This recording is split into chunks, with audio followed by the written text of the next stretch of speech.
morning and good evening to everyone, perhaps even good afternoon to some of you. This is our second class on the Sitatapatra Dharani. One of our participants, Omar in Mexico, has posted last week's teaching on the Dugong Dharma Kirti YouTube site. Dugong Dharma Kirti YouTube is a channel that was created a couple of years back at the beginning of the pandemic. So on that YouTube channel, there are many different recordings. So if you look for the playlist, Sitatapatra Dharani, you will find last Monday's recording. So likewise, today's recording will be made available as soon as we can on the Dugong Dharma Kirti YouTube. So Omar just provided the link to that particular video. So you can refer to that. And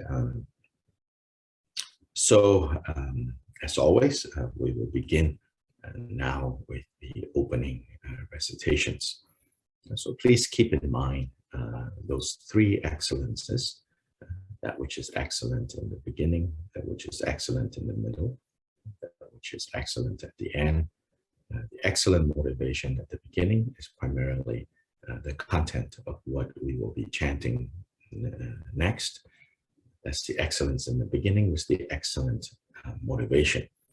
The excellence in the middle is that during the practice, during the teaching, during when the main body of the program, whatever program it is that we're doing, right? So whether we are practicing ourselves, meditating, chanting mantras, visualization, training the mind, or whatever it is, during that time, without, of course, it's not like, oh, the excellence at the beginning, okay, now, no, don't need that bodhicitta anymore.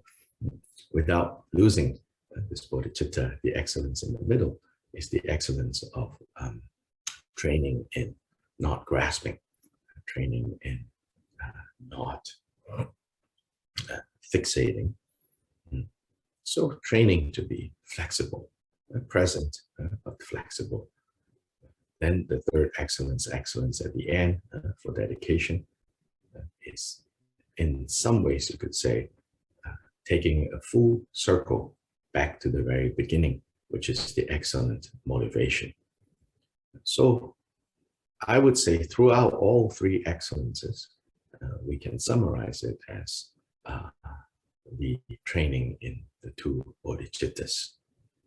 So that the excellence at the beginning, what is primarily being trained is relative bodhicitta. The excellence in the middle, primarily training in absolute bodhicitta. And then the excellence at the end is when the relative and the absolute very naturally is understood, is recognized as indivisible, and therefore that dedication. So another way to look at these three excellences is the two bodhicittas, which is the relative bodhicitta and absolute bodhicitta. Relative bodhicitta has the aspiration aspect to it and the application aspect to it. And so usually when we begin with Kyoba Rinpoche's opening verses or opening recitation on bodhicitta, it has these two, the aspiration bodhicitta as well as the application bodhicitta. So this is what we will start with.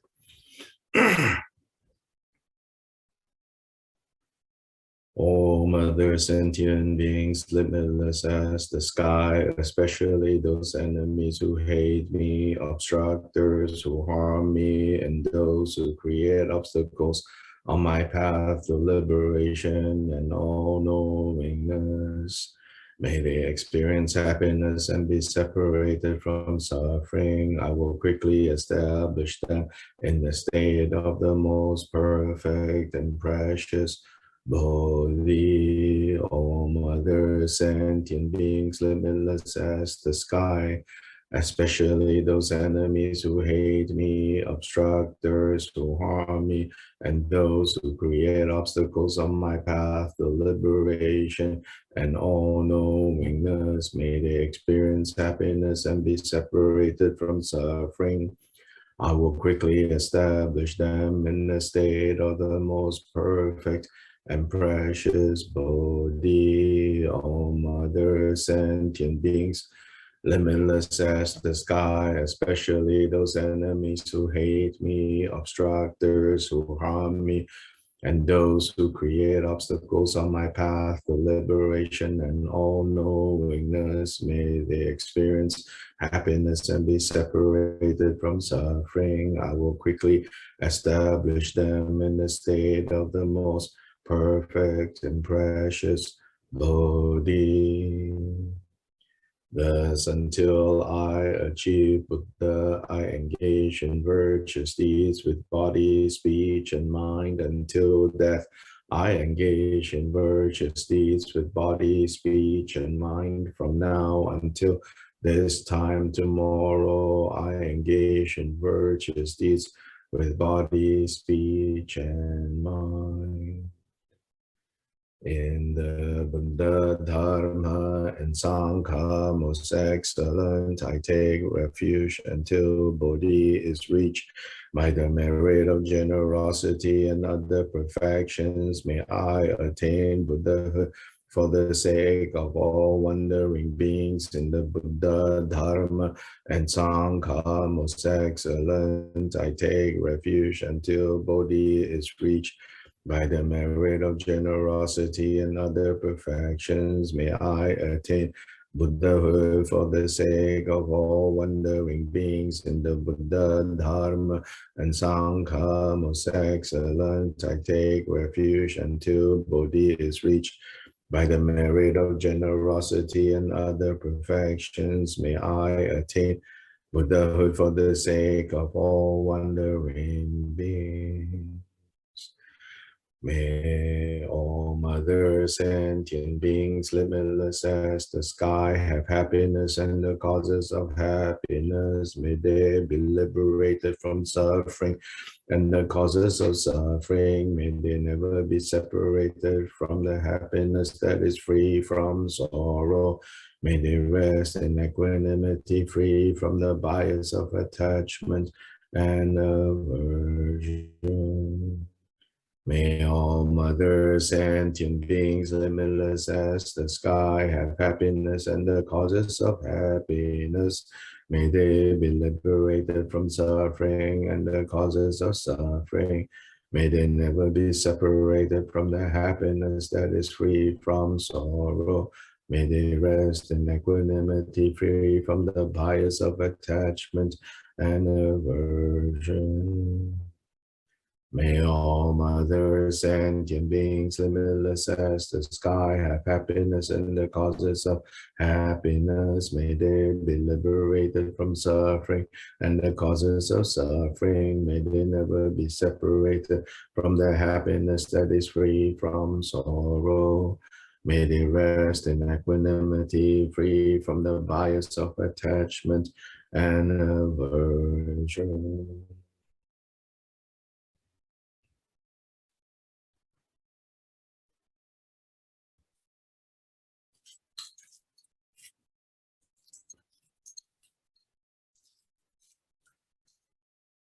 This ground sprinkled with scented waters and strewn with flowers, adorned with the supreme mountain and 4 continents, I visualize as a Buddha land and offer it. May all wandering beings experience such a pure land.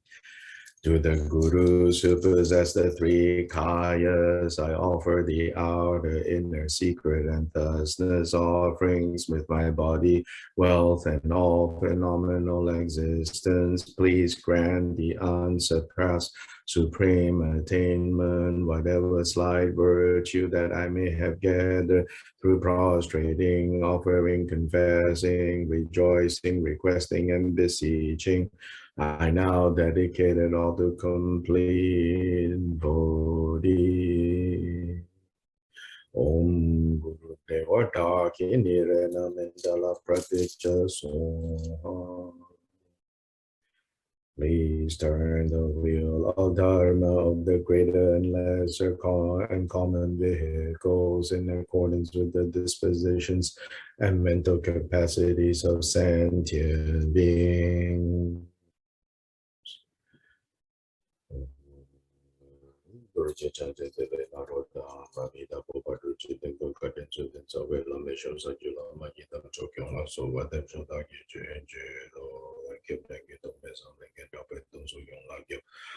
So make your what do you jump at the conversion of the doctor some you kill me. Genji loshi to the gening and conversion and council they do the virgin.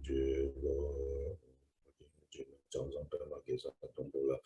Yes, and joking with them, the imagination that would have been the mumble for the kids and the kitchen just as a good group. I must say,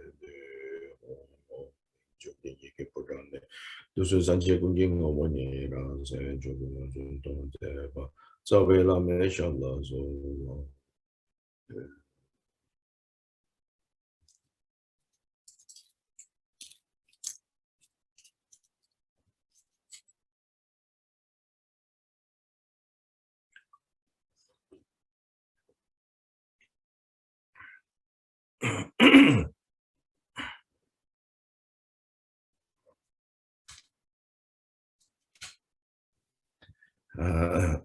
So I thought today,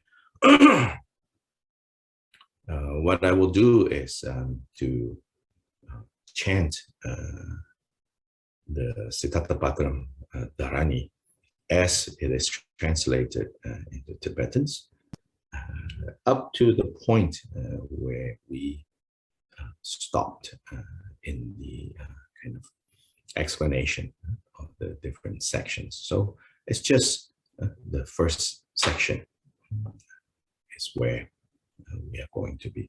So maybe you are able to follow, at least visually follow. Maybe if you're not familiar, right, still with the chant in Tibetan, then at least use your eyes to visually follow and get some acquaintance with how it's chanted in Tibetan.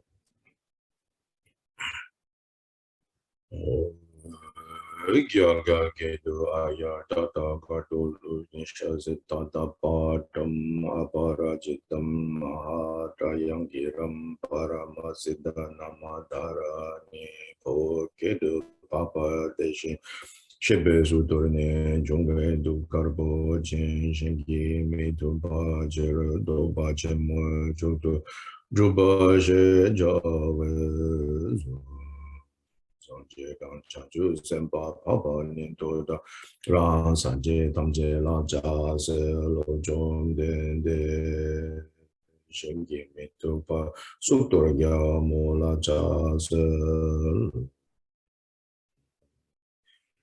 Dige Dagi Dobe De China Jum Den De Sum Ju Sa Sum Pele Ne Chu Sa Le Dun Sana Ke Longi Kende Chimpo Dan Chanju Sempe Kende Chimpo Da Le Wampo Gya Jin Dan Chab Ji Du Su Sho De Se Jum Den De Den Shang Nipa Nila Sung Ne Suk Do Nam Para Taba She Ja We Ting Ye Sin Lan Nyung Para Shu So Nyung Para Shu A Tang Du Chum Den De Ki Suk Tor Ki U Ne Sang A Ki Si Ki Di Da Jung O Sanje La Ja Se Lo Cho La Ja Se Lo Ge Den La Ja Se Lo Yan Ta Para So Pe Sanje Je Je Wa Chadunla Jasalo Chanju Sembe Genden Danindolo Genden Namla Jasalo Chembela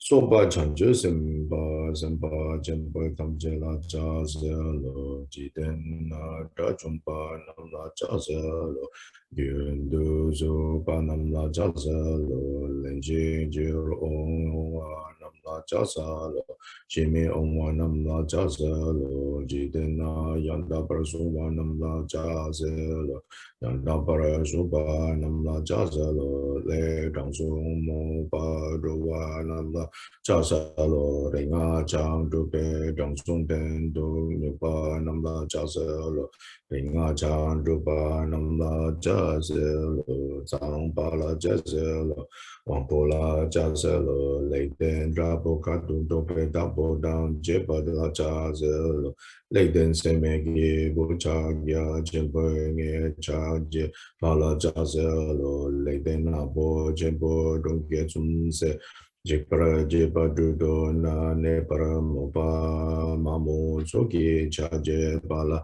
Jazelo, Jom Dende de Jinshepa Dungla Jazelo. Chom dende be mo dong la cha sa lo, chom dende du je dong la cha sa lo, chom dende no bu dong la cha sa lo, chom dende lang po dong la cha sa lo, chom dende shon du dong la cha sa lo, chom dende lu dang dong la cha sa lo.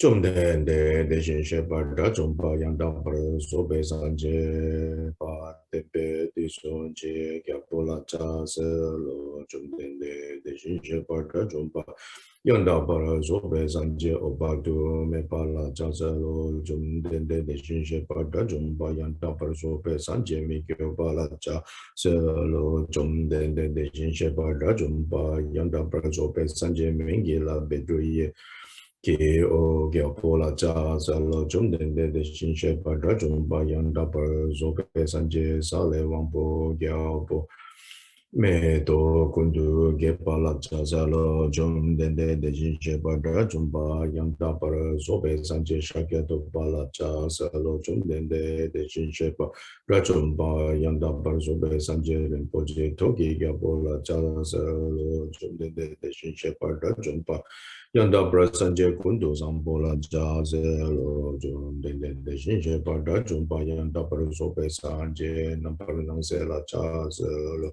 Jum de Shinje Pada Jumpa Yanda Prasope Sanje Yepa Upale Drido Ye Gapola Jazelo Denam La Jazene Jum de Shinje Sudro Jum Karpo Chen Shingi Me Topa Jitopa Che Mo Di Jongpo Don Tamje Sarjo Breje Ba Shingi Ringa Tamje Jo Breje Ba Dupa Mayin Para Jiwa Tamje Topa Sempa Chem Sopa Dan Jingpa Tamje Le Rowa Jeba Dangwa Dan Mila Nyempa De Nyempa Tamje Topa No jin dang bo zin bo don tam jie ji pa ra jie ba don chung tra ge ju sa shi ji pa ra jie ba yu ka ra ni su za ge ka ba jie ba sa chen bo ge ji pa ra jie ba da tam jie do pa ra jie ba ma rong pa dan dang wa da mi lang ye ba tam jie ji pa ra jie Jepa du dan son tam je dan me dan chule du para jepa nyen ro jipara tam je le dro wa de.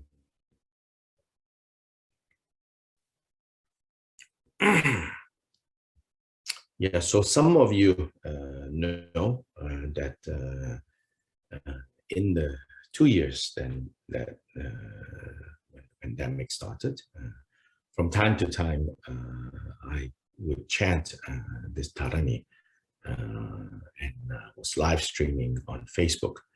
So those of you who use Facebook, you could probably go do a search for this, and you will find the chants if you want to kind of listen to the chant more clearly. Now, obviously, Tibetan is not my native tongue, So there will be some pronunciation that is off, but fairly, I would say, not too off. So if you want a reference, you could go do a search on Facebook for those live streams that I've done where I chant the entire text.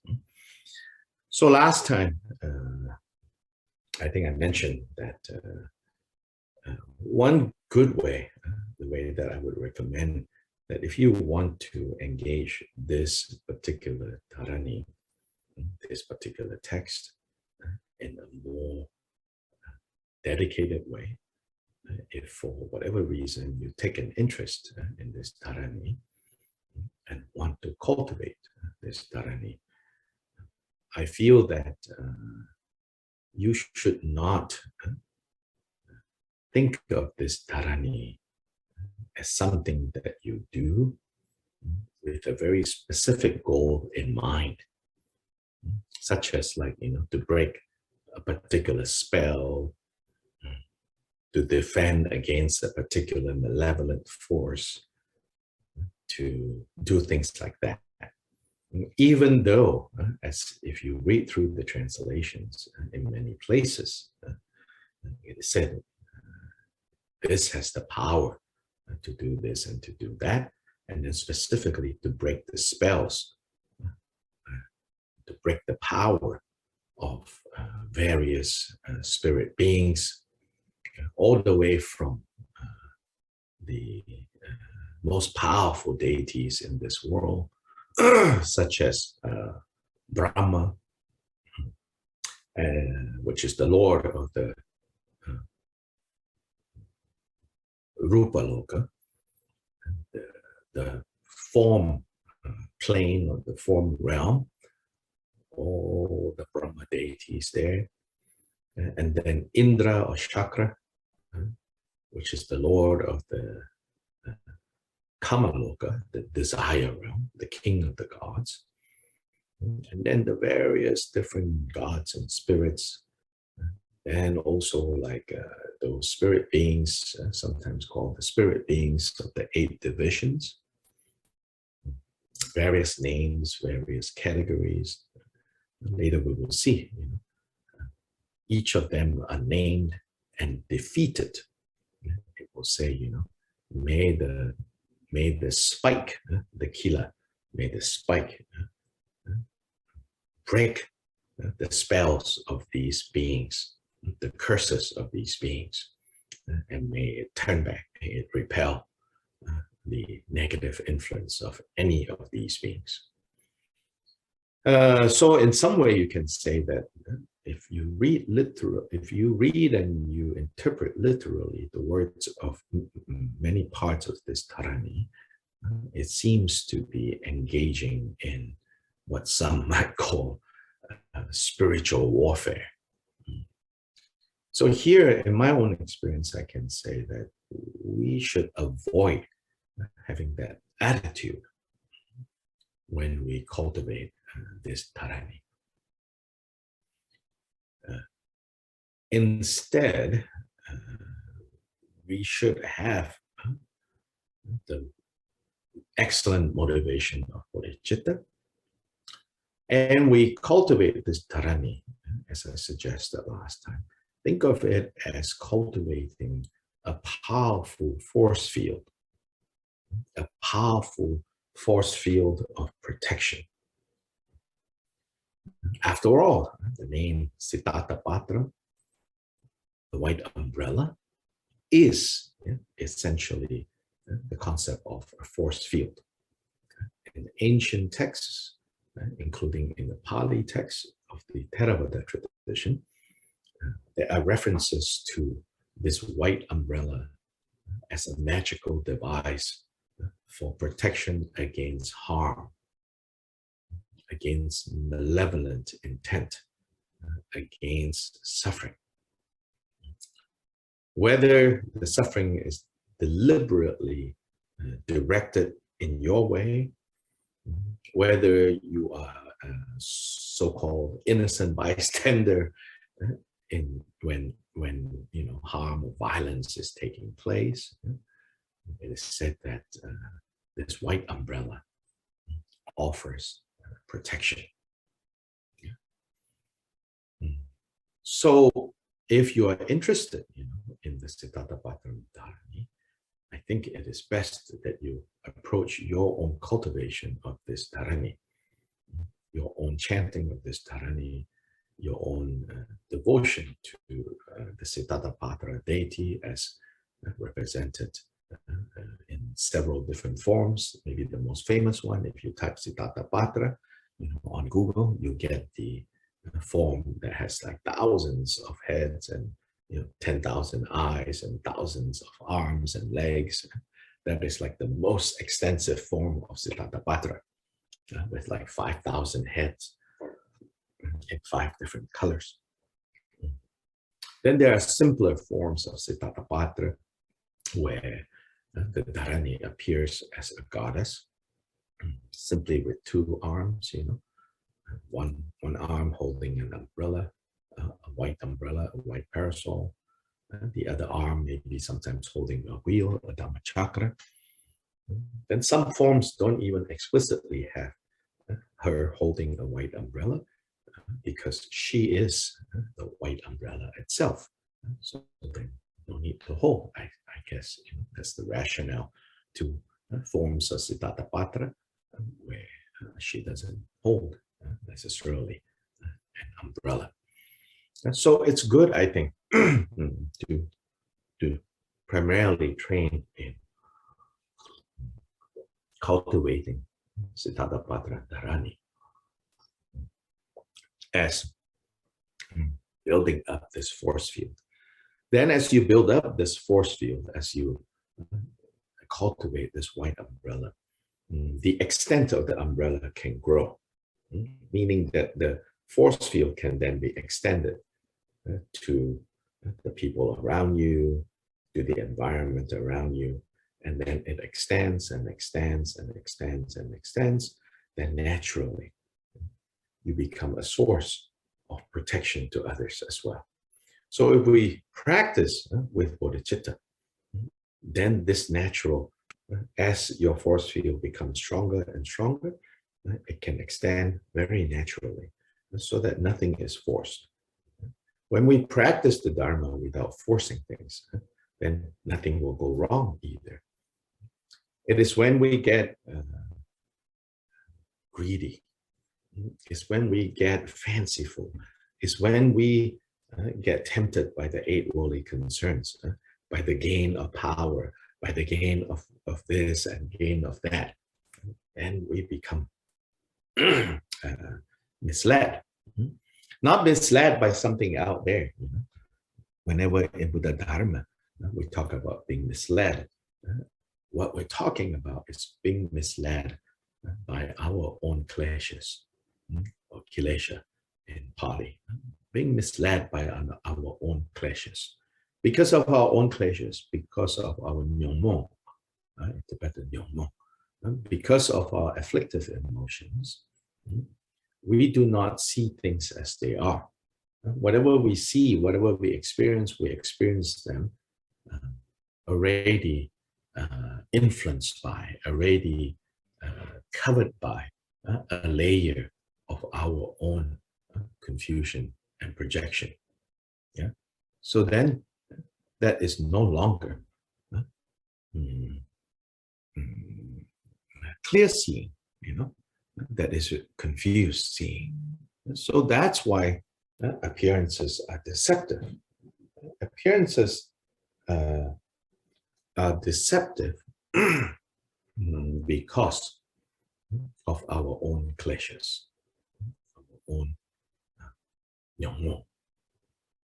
So also, then we should practice Sitatapatra Dharani with the attitude that this will cut confusion.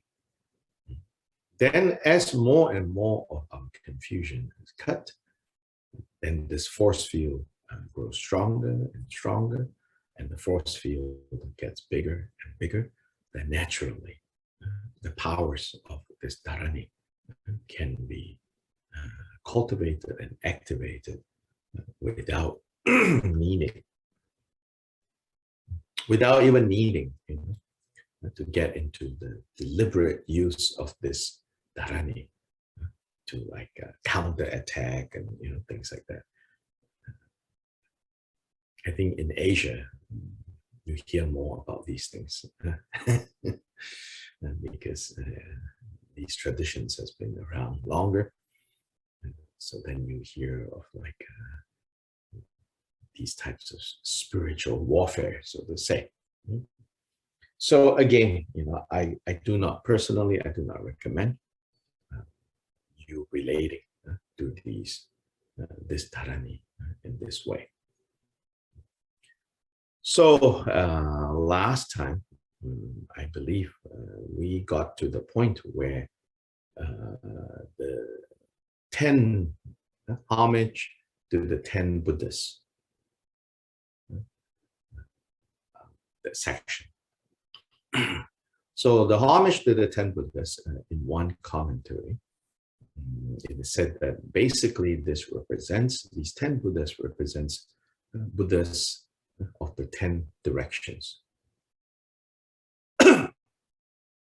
Of course, it's not just 10 Buddhas, in fact.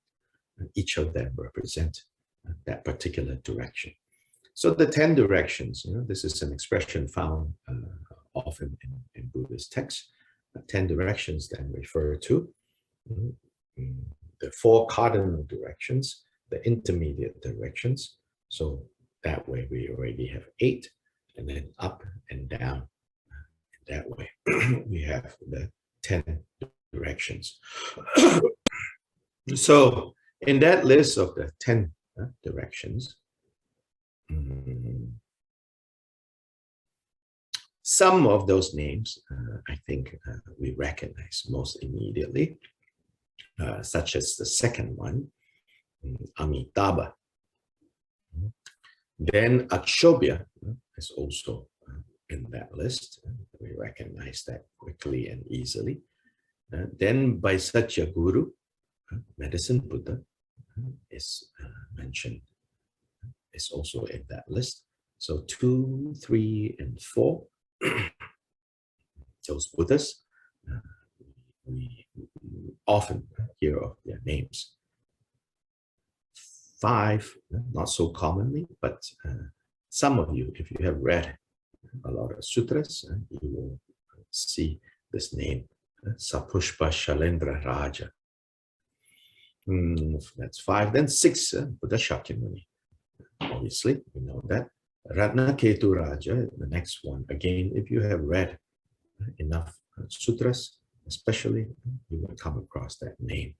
And that next is Samantabhadra. So here Samantabhadra is not necessarily the primordial Buddha Samantabhadra. Think of this Samantabhadra as a Buddha in one of the directions. So Samantabhadra, the name is, of course, Samanta is like all, complete. Bhadra is excellent, the all excellent. Then the 9th is Vairochana. Vairochana. Vairochana, the name means illuminator, bright illuminator. So these are the names that I think we of Buddhas that we are mostly familiar with. So this is paying homage to the Buddhas of the 10 directions. Then if you recall, right before this is paying homage to the Buddhas that is called the 7 families, the 7 genealogies, So there, it's like the Buddha families. So Tathagata family, Lotus family, Vajra family, Jewel family, Elephant family. I've said that elephant family sometimes is said in some commentaries to be another name for the Karma family, which is more commonly in the 5 Buddha family system. The 5th one is often called the Karma family. So sometimes in some commentary, it says the elephant family is that family. And then in addition to these five, here there is the youthful family, and then the Naga family. So it's the Kumara Kula for youthful or youth family, and then Naga family. Then again, in some commentaries, it is said that these 7 families are also related to the 7 Buddhas of the past. So you can also understand these 7 families as 7 Buddhas of the past. So this is the 7 families. Then this next section that I chanted, this is where, for the first time, we learn a little bit about the power of this Dharani. And so it says here, having paid homage to them, I shall proclaim this Vidya, this Dharani, this mantra, here called Vidya. Vidya also has a connotation of like magical spell. But literally, Vidya is knowledge. But here, as I said, the connotation is magical spell type of knowledge. Powerful words type of knowledge.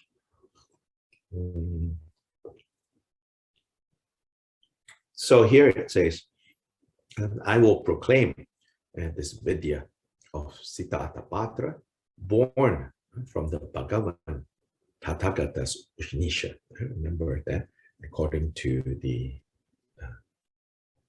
narrative given here, it's not necessary from the mouth of Buddha Shakyamuni that this particular Dharani was given. It's from the Ushnisha that the sound issued forth. Then in the Chinese telling of this, in the Shurangama, it says that actually from the Ushnisha manifested many Buddhas. And then those Buddhas that manifested from the Ushnisha of Shakyamuni proclaim this Dharani. And it says that this great the name, the alternate name of this Sitatapatra Dharani is the great invincible repeller. Invincible, not invisible, but invincible. That means cannot be defeated. The great invincible repeller. Repeller is to turn back. What to turn back? To turn back all harm, to turn back all adversities, to turn back all curses, to turn back all spells, to turn around, to make them go away. So as I said, one of the practices that have been composed is for the purposes of repelling harm. In Tibetan, this repelling, this turning back is called Dokpa. So in fact, the Dokpa practices is not limited to white umbrella. Famously, there is the Dokpasum, the 3 most famous Dokpas, the repelling practices, is the Dokpa of based on Heart Sutra, the Dokpa based on the white umbrella, and the Dokpa based on the lion face, Dakini. So the 3 Dokpas. So here is called the Great Invincible Dokpa. Now, what can this Great Invincible Dokpa do? It annihilates of all Buddhas. Buddha is literally ghosts. So in northern India today, go to villages are always talking about Bud. They say Bud. Bud is the Hindi version of Buddha. Bud or Buddha are these ghosts. Ghosts, not simply ghosts as like spirits of dead people, but ghosts as in those who are up to no good, up to mischief, mischievous behavior. Buddha. Graha is, so Buddha is a type, right? As a type of being. And Graha is a type of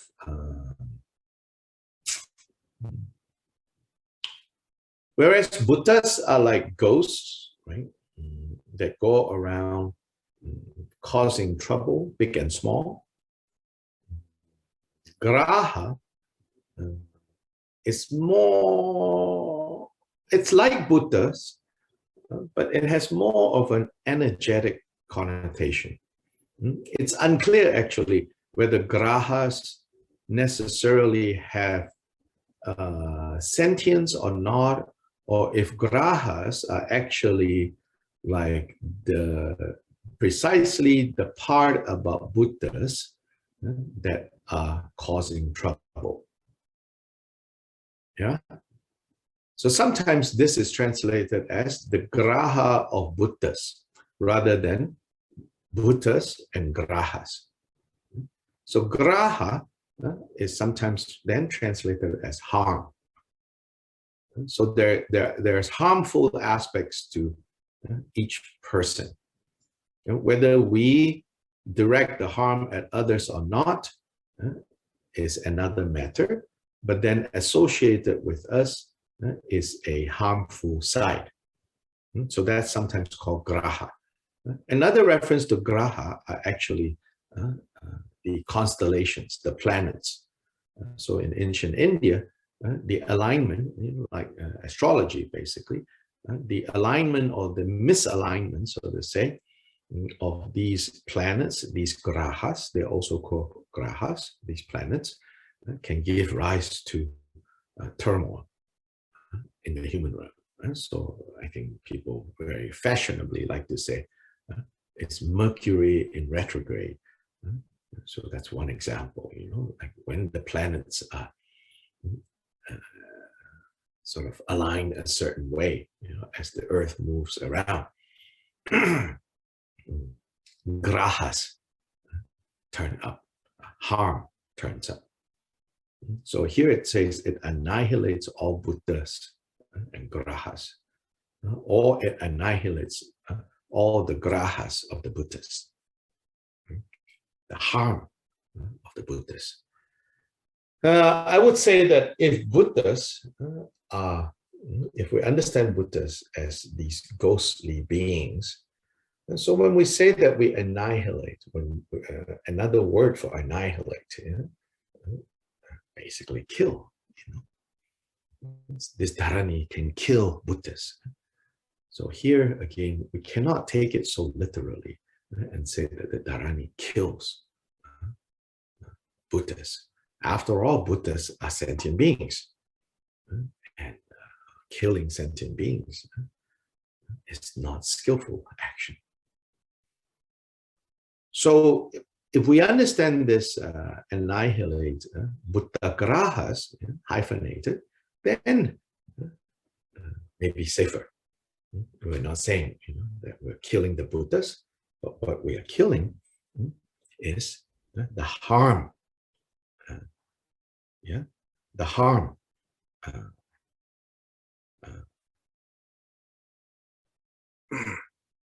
The harm that is associated with the Buddhas.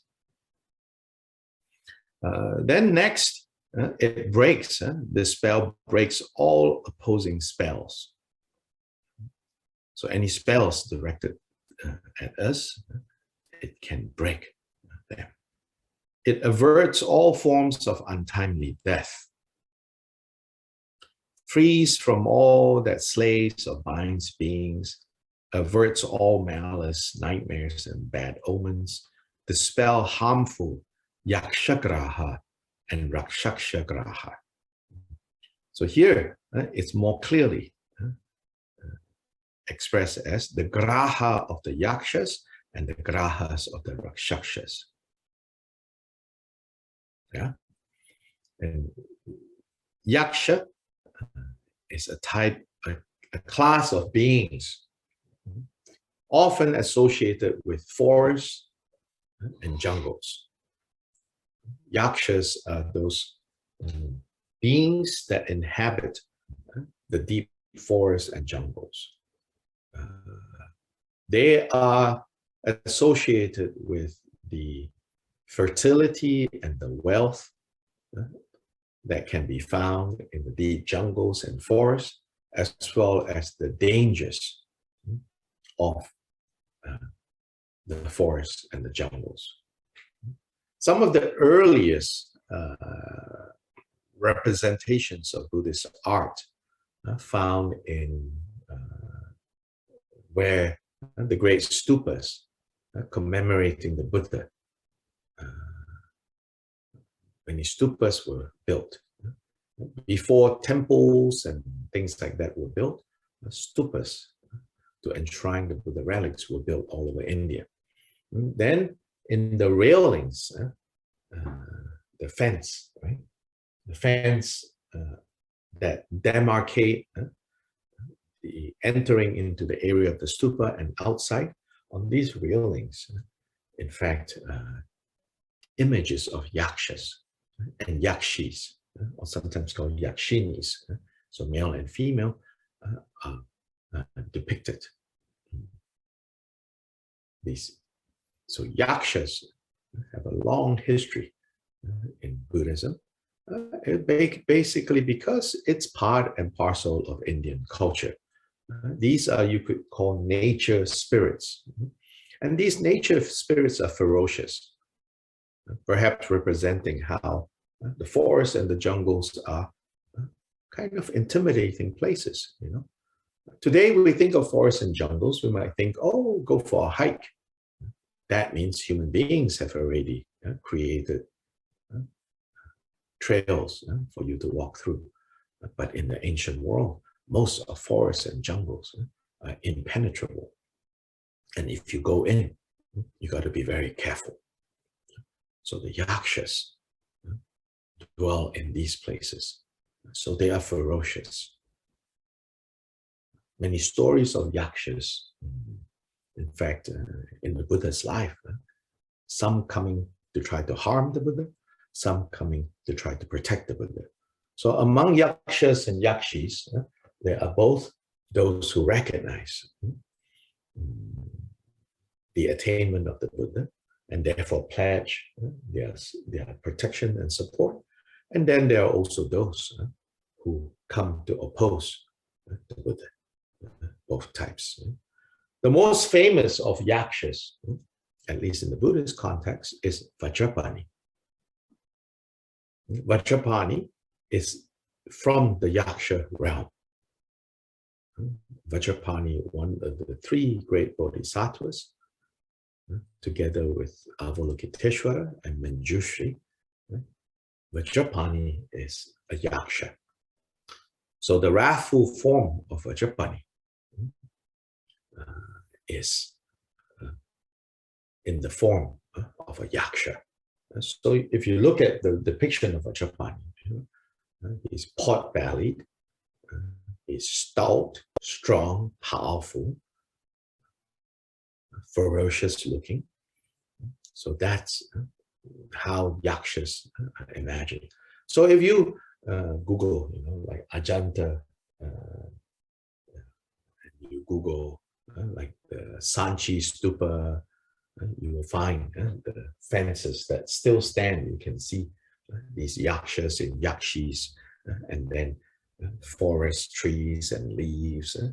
So especially the females, the yakshis, represent the fertility of the jungle, the forests of nature, and yakshas represent the more dangerous side of the jungles and nature, and also the wealth of jungles and nature. So Vajrapani, of course, then in the retinue of Vajrapani, many other yakshas. So, like Kubera is a general, a yaksha general. Kubera is also Jambala. So they are all yakshas. So there are yakshas that come with their harms. So yakshagraha. Then raksaksha graha. Rakshaksha are what we might call giants. Yeah? In the Lord of the Rings terms, they are the giants. So these are big, huge, dangerous. And sometimes, those of you who might know, in the story of the Ramayana, the Indian epic Ramayana, Ravana is said to be from the category of Rakshaksha. Ravana is a giant. So, dispels harmful yakshagraha and rakshakshagraha, destroys the 84,000 types of grahas, basically all grahas, all harms, 84,000 types, renders the 28 lunar mansions favorable. So these are the 28 major constellations identified in Indian astrology and astronomy, subdues the harmful influences of the 8 great planets. So these are the 8 Mahagraha, the 8 great planets. Here specifically, they are referring to the planets. Repels all enemies, destroys all fierce acts, hostilities, and nightmares. Repels poisons, weapons, fire, and water, and liberates from the fearful lower realms. So for the first time here, we are introduced to the capacity or the power of this Dharani.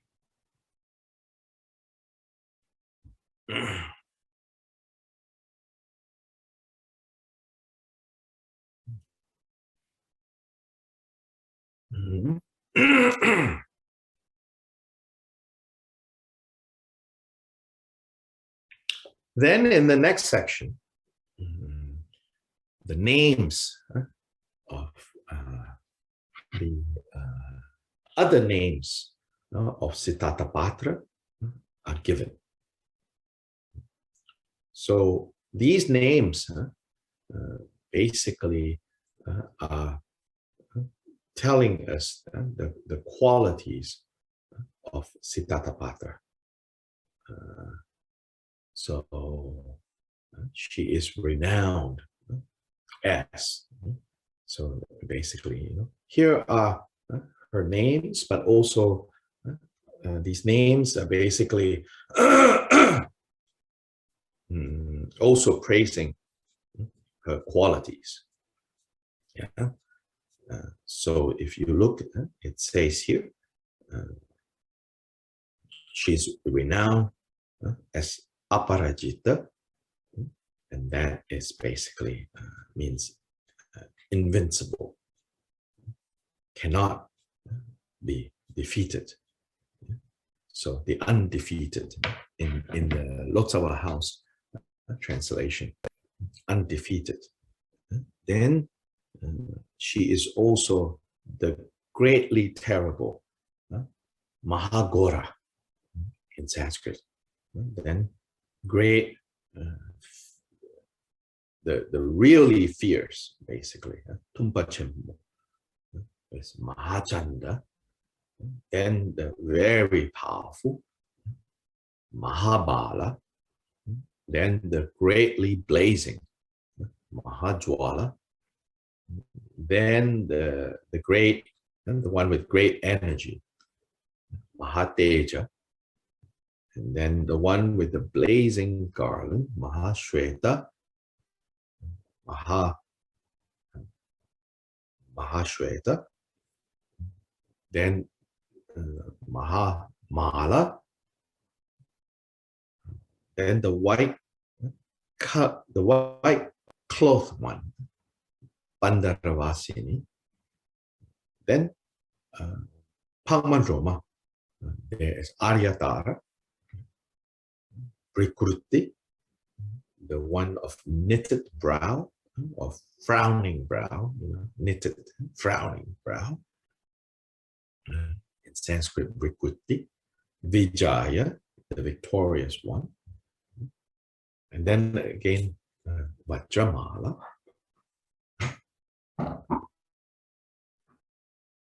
One second.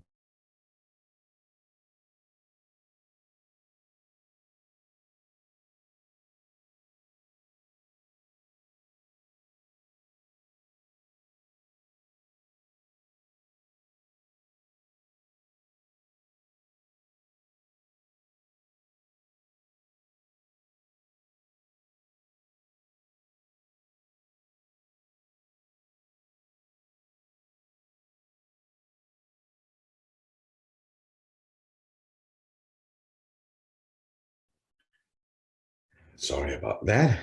Neighbor needing some attention. Came to the door.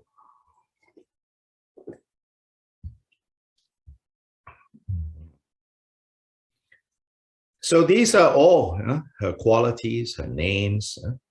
Lotus radiance, the one with the Vajra sign, the undefeated, Garland, the Vajra beaked, the vast one, the peaceful one worshipped by the prince of Videha, the peaceful one with the golden mala, the great white one, the flaming one, the white cloth one again, noble Tara, greatly powerful, the one with Vajra shackles, the other, the Vajra maiden, so on and so forth.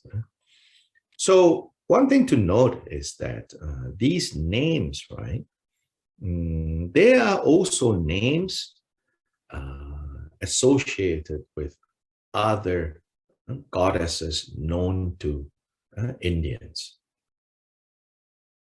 So in a way, what this Dharani is saying is, these other goddesses that are known or worshipped by the common populace, in fact, they are all part and parcel of, they are all aspects of Sitatapatra.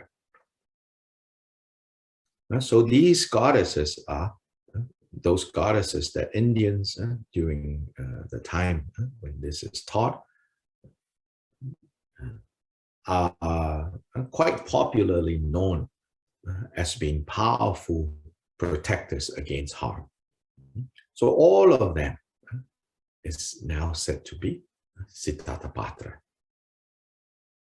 So that, it could possibly even include, right, all the different virgins in the Catholic tradition, right? They're seen as protectors, they're seen as powerful, that they are all aspects of this Sitatapatra. Then at the end of that section, it says, assembly all of you mudra and mantra deities. Mudra and mantra is referring to, so mudra and mantra deities here, it's not necessarily, it's not necessarily referring to,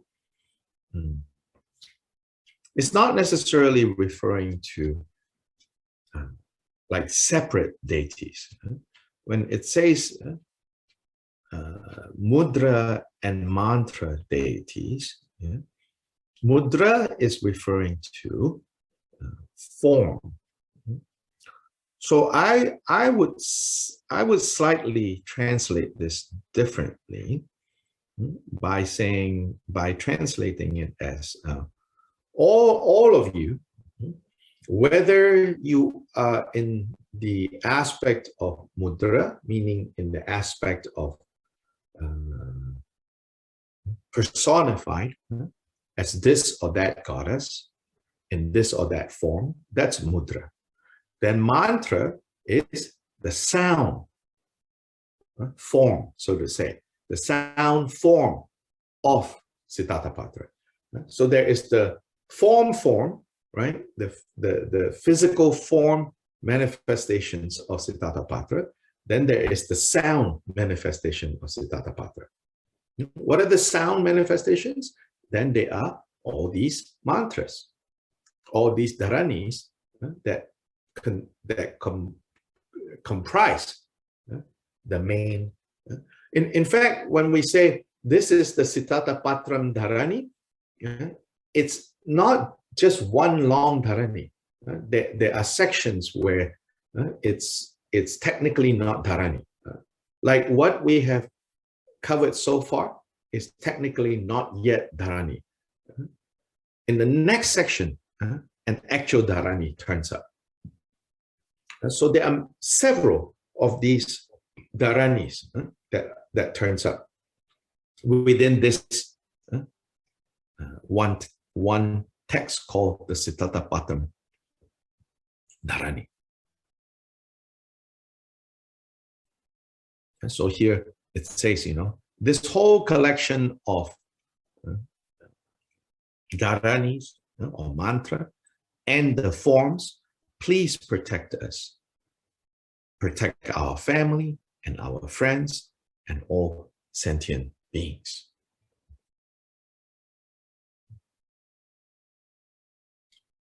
Then the first set of magical words, so to say. Dharani, the first set of magical words are now given. Sarva Tatagato Shnisha, Tatagato Shnisha, Tatagato Shnisha. That's Sanskrit, basically, connecting Tathagata, which I'm sure you have heard this word, the thus gone ones, Tathagata, and then Ushnisha. So A and U combined becomes O. Tathagatoshnisha. Tathagata Ushnisha becomes Tathagatoshnisha. Tathagatoshnisha. Sarva Tathagatoshnisha Sitatapatre. Sitatapatre hum dum him tum jambanakari hum dum hri tum tambhanakari hum dum hri tum mohanakari hum dum hri tum sambhakshanakari hum dum hri tum bandhanakari hum dum hri tum paravesha Bhakshakari hum dum hristam sarvadushta pradustam stambanakari hum dum hristam sarvayaksha rakshaksha grahanam viddam sanam kari hum dum hristam sarvapara vidya chedanakari hum dum hristam Chattu ashetinam graha sahasranam viddam sana karihundam hrishtam ashtavimshatinam nakshatranam prasadana karihundam hrishtam ashtanam mahagrahanam viddam sana karihundam hrishtam Raksharakshamam sarva saktamscha. So this is the first Dharani section.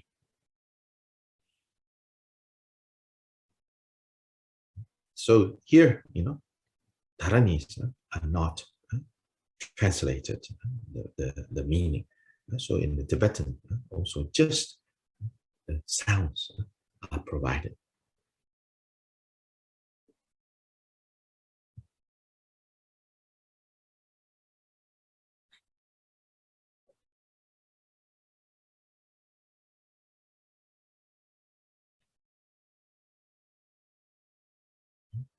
Then, next section,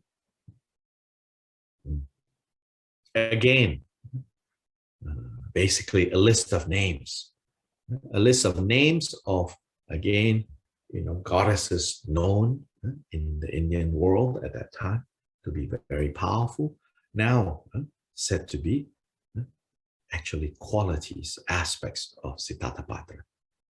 So here, gaping, jewel Vajra, she whose eyes have a golden radiance, Vajra beak, the white one, lotus eye, the one with radiance of a moon, awakened eyes, the lacquered one, Vajra, the one with golden radiance, the moon and the Vajra holder. So then again, at the end of this section, it says,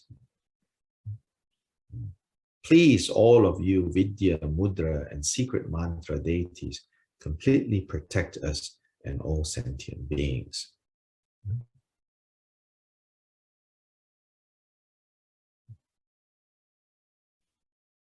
So maybe we could translate it as, let's see.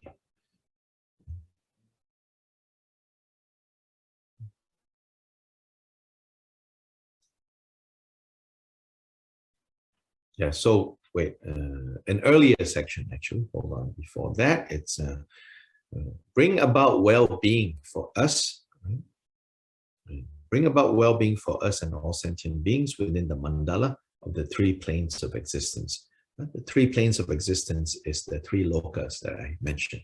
The kama loka, the desire world or plane, the rupa loka, the plane of forms, pure forms, and then the arupya loka, which is the formless plane or world. So these are the three planes of existence within samsara. Yeah. So it's invoking Ushnisha Vijaya to protect us and all beings. Then at the end of that section, Vidya, Mudra, and secret mantra deities, again, is talking about the various forms, various ways in which Sitatapatra manifest, whether in the physical form or in a sonic form, you could say. A sonic form is the mantra and Vidya form, the sounds. Then again, and the next Dharani that is given here. Om Rishi Ghana Prashaste Sarva Tathagatoshnisha Sitatapatre Hung Dung Jambanagari Hung Dung Stambanagari Hung Dung Paravidya Stambanagari Hung Dung Sarvadushtam Stambanagari Hung Dung Sarva Yaksha Rakshaksha Grahanam Vidyam Sanagari Hung Dung Chatur Asitinam Graha Sahasranam Viddam Sanagari Hungdum Ashtavimshatinam Nakshatranam Prasanagari Hungdum Ashtanam Mahagrahanam Vidyam Sanagari Hungdum Hung Hung Pe Pe Raksha Rakshamang Swaha.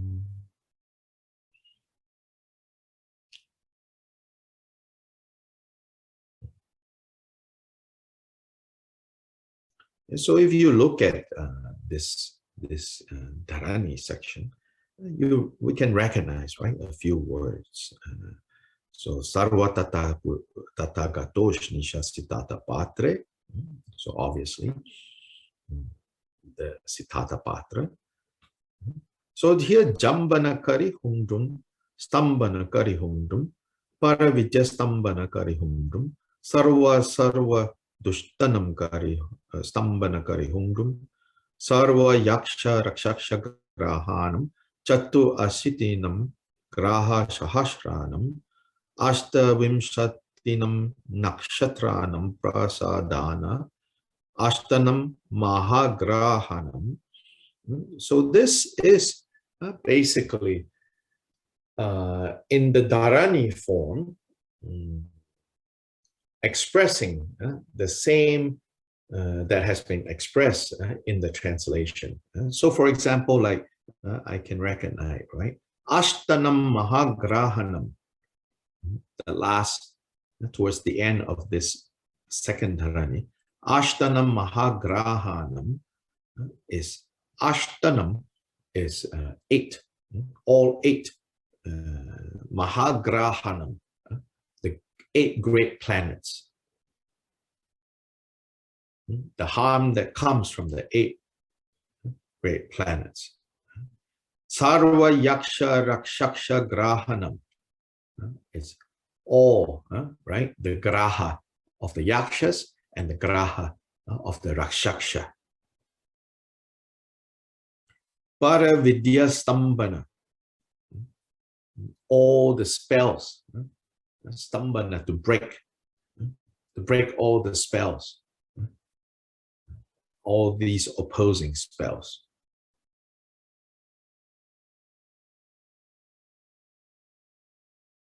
So anyway, this Dharani is not translated.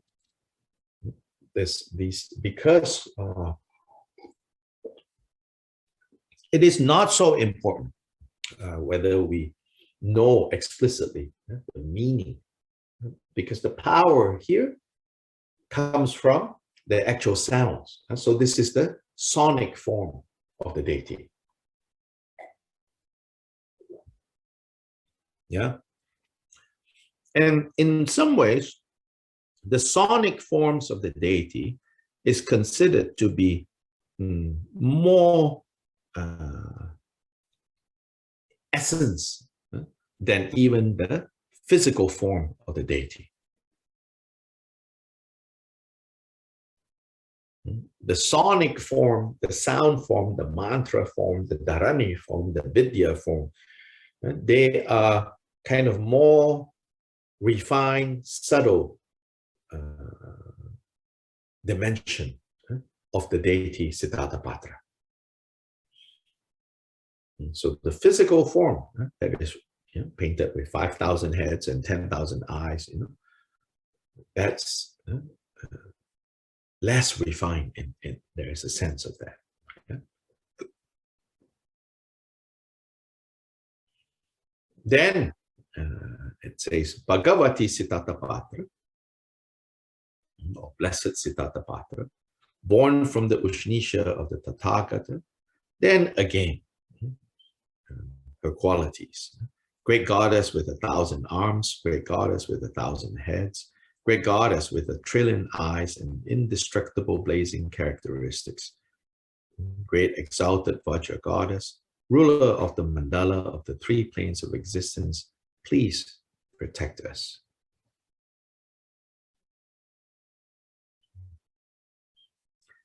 May my and all beings' welfare prevail over the dangers of rulers, thieves, fire, water, poison, weaponry, opposing armies, famines, adversaries, storms, untimely death, earthquakes, meteors, royal punishment, gods, nagas, lightning, garudas, and ferocious beasts.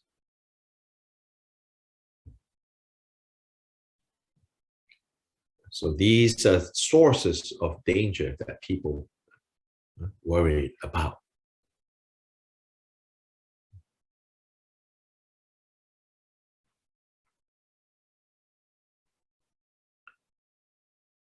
May my and all beings' welfare prevail over all evil influences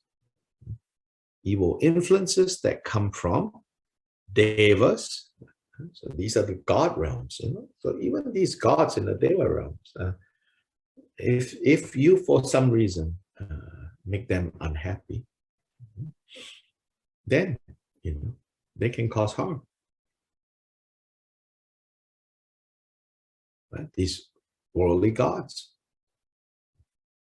Sometimes we like to think, oh no, they are very nice, they are very kind, but sometimes even nice, very kind, they could cause harm. Nagas, as you know, these are serpent spirits related to water, subterranean serpent spirits, asuras. Ashura is one of the 6 realms in the world, in the realm of the senses, Kamaloka, the world of the Ashuras. Maruts.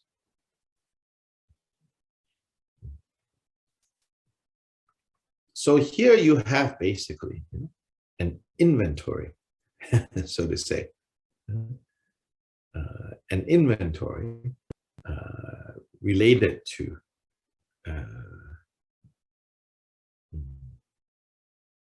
an inventory of Indian spirit worlds. Maruts are, associated with water. They are mentioned even in the most ancient of Indian holy texts, in the Veda. Maruts, Marutta sometimes. Maruts, they are related to water. Garudas are these big birds. They are said to be the natural enemies of the Nagas, because these big birds, they feed on Nagas. Gandharvas are said to be these beings. Literally, they are the scent eaters. Gandha is scent, good scent, and then Gandharva, scent eaters. So they are said to make beautiful music. Gandharvas. I think of them as like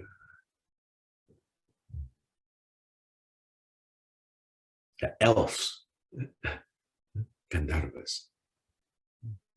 Then Kinnaras. Kinnaras, sometimes said to, if I remember correctly, having horse heads and human bodies, Kinnaras. And they are like the dancers. They're very good at that. Mahoragas, another type of being, I don't remember their characteristics. Yakshas, again, yakshas, we already saw. Rakshakshas. Pretas are hungry ghosts. Pretas are hungry ghosts. Pisachas, they are a type of being also associated with water, kind of dangerous spirit beings. And Pisachas, the most famous Pisachi,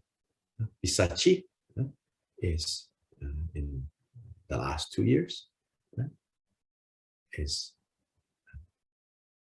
Lomagyoma Panashavari, the Pisacha that protects against infectious diseases. Panashavari or Lomagyoma comes from the class of beings called Pisacha. Then again, Buddhas, Kumbhandas are these spirit beings. That is, their name is a little funny.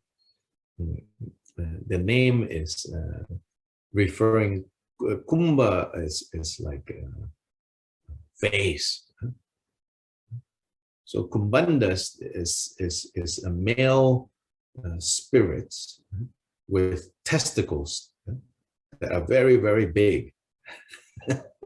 So they're called Kumbhandas. Puttana, Katta Puttana, Skandas. These, again, different types of spirit beings. Apasmaras are, I think they are like fairies, have qualities that are similar to what we, or to in the West, what's imagined as fairies. Apasmaras, Unmadas, Chayas, Ostarakas. Here, Dakinis, right?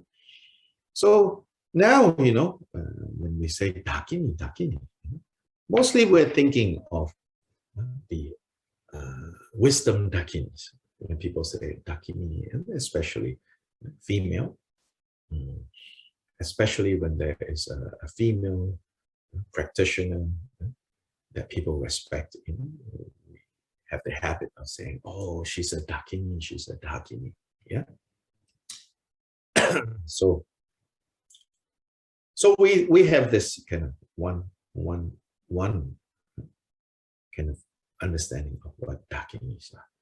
But originally, Dakinis, and outside the context of Tibetan Buddhism, if you go to India today, if you go to the village and you ask people about Dakinis, basically, when they describe to you what a Dakini is what we in the West would understand as witches. Witch. So, witch, both, in the neutral sense, so they're not good or bad, and also in the kind of like dangerous, potentially dangerous. So in fact, mostly it's seen as dangerous, these Dakinis. So often then, especially Tibetan Buddhist sources, to distinguish the wisdom Dakinis from these worldly Dakinis, sometimes these worldly Dakinis are called flesh-eating Dakinis.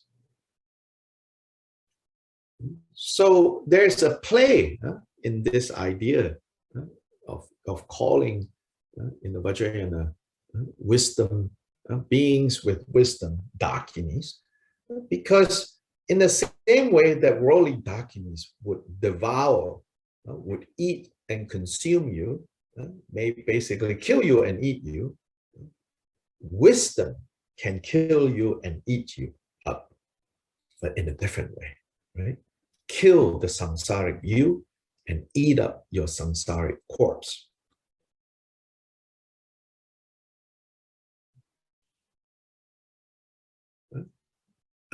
And both in the Tibetan sources and Indian Buddhist sources, they say, whether what you are encountering is a wisdom Dakini or a worldly Dakini is uncertain. In many ways, depends on you, your ability, your power. If you don't have ability, you don't have power, it manifests, it comes to you as a flesh-eating Dakini and cause a lot of turmoil and fear and pain in your life. If you have power and realization, even flesh-eating worldly Dakinis turn into wisdom Dakinis.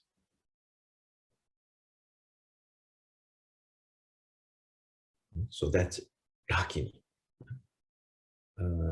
An earlier layer of Vajrayana material presents Dakinis in a more in the worldly way, not the wisdom Dakinis.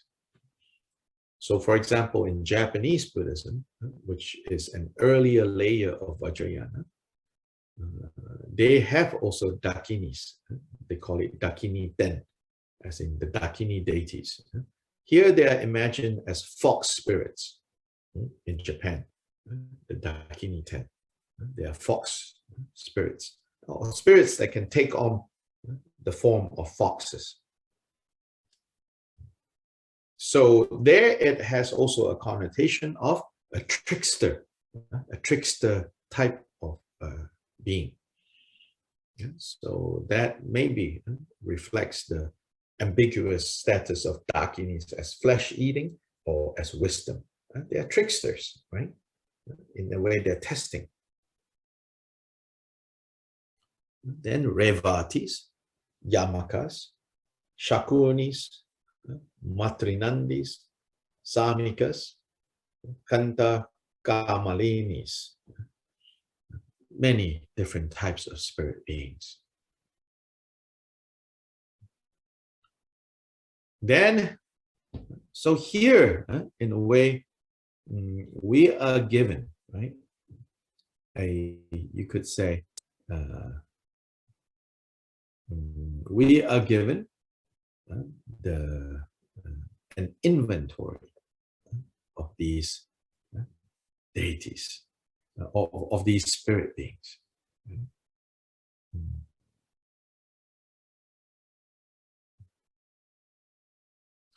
So more specifically, it says here, may my and all beings' welfare prevail over the evil influences. It's translated here as evil influences, but more literally, it is actually graha. So here, it's not so much to say, protect me from the deities, the nagas, the asuras, but the evil, the graha side, right? The harmful side of these beings. Whenever they arise, protect me from them. So you can say this section is saying, provide us safety from Deva Graha, Naga Graha, Ashura Graha, Marut Graha, Garuda Graha, Gandharva Graha, Kinara Graha, Maharoga Graha, Yaksha Graha, Rakshaksha Graha, Preta Graha, Pisacha Graha, so on and so forth. From the grahas of these, all these categories of spirit beings. So graha, literally graha actually is literally, right? Graha is the meaning is to seize or to grasp. So to capture. So there's a connotation here that these grahas, they harm you by grabbing you, seizing you. Then you're under their control, you're under their power. But protect me from these.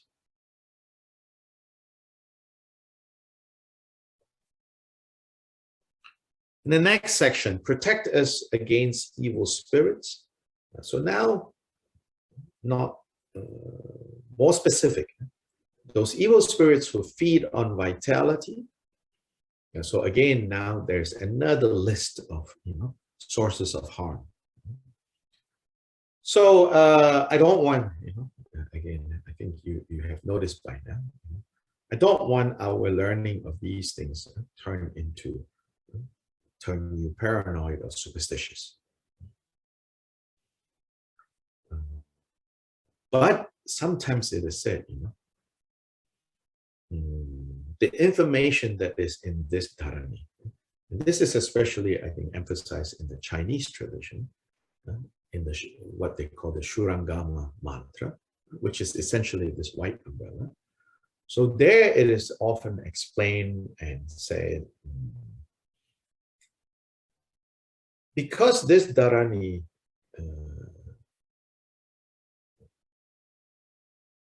repeatedly gives you the roll call, in a way you could say, right? The roll call for all the types of spirit beings and all the mischiefs and all the trouble and problems that they can bring. In a way, right? It exposes them. And these beings don't necessarily like to be exposed. And so in other words, with this Dharani, the Dharani has power to protect, but you also need to handle it with care. So don't kind of carelessly,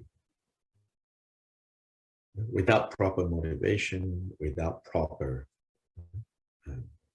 attitude, without the three excellences, just mouth out the contents of this Dharani. Because essentially you are exposing the harmful side of many of these types of beings, and they don't like to be exposed.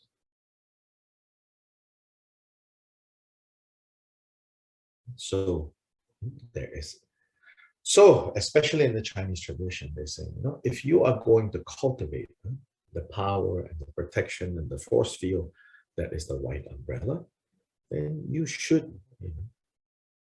be more serious about your practice. Particularly, you should guard your vows perfectly.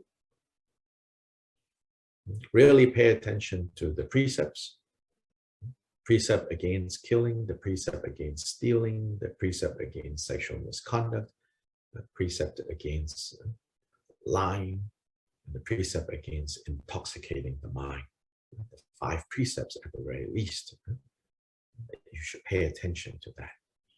Because those are causes of suffering when we create them. All these spirit beings, at best, they are conditions of suffering. Causes of suffering, still, we are the ones who create them. Last time we talked about this. So in training, in like building up this force field against harm, against these conditions of suffering, ironically, you're taking a slight risk, right? In calling out their names, calling out the mischief that they create, and in doing that, begin to start building. So I guess maybe one analogy is like getting vaccination, So in a way, right, you are getting, you're introducing to your body that virus, and now there's there are 2 different technologies to do that, to get the body to build up resistance against the actual virus. So there are side effects, when you take your vaccination. So likewise here. And so then you can do things to minimize these side effects. You also don't want absolutely no side effects, then maybe no antibodies are being built. So I think they say, don't take aspirins and painkillers before you take your vaccination, but after is okay. First, you want the body to produce the antibodies to multiply. So here, to protect you from the causes of suffering is to guard your vows and your precepts carefully so that you don't provide the causes of suffering. Because temporarily, right now, as you're building up your resistance to harm, as you are building up this force field, you will be exposed to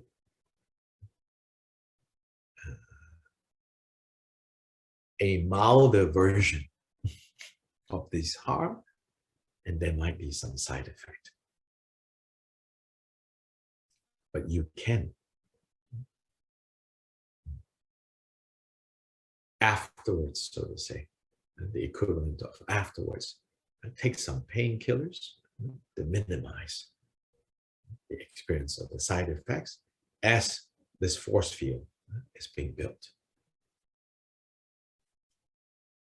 Yeah, so in this next section, it says, those who feed on vitality, those who feed on fetuses, those who feed on blood, those who feed on fat, those who feed on flesh, those who feed on grease, those who feed on marrow, those who feed on newborns, those who steal life force, those who feed on vomit, those who feed on feces and urine, who feed on cesspools, who feed on leftovers, who feed on saliva, who feed on snot, who feed on mucus, who feed on filth, who feed on oblations, who feed on the flower garlands, who feed on perfumes and incense, who feed on people's minds, who devour and feed on flowers, who feed on fruits, who feed on grains, and who feed on burnt offerings.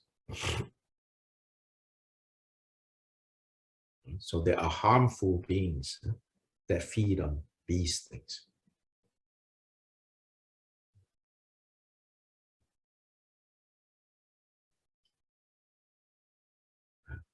Next section is the breaking of the Vidyas.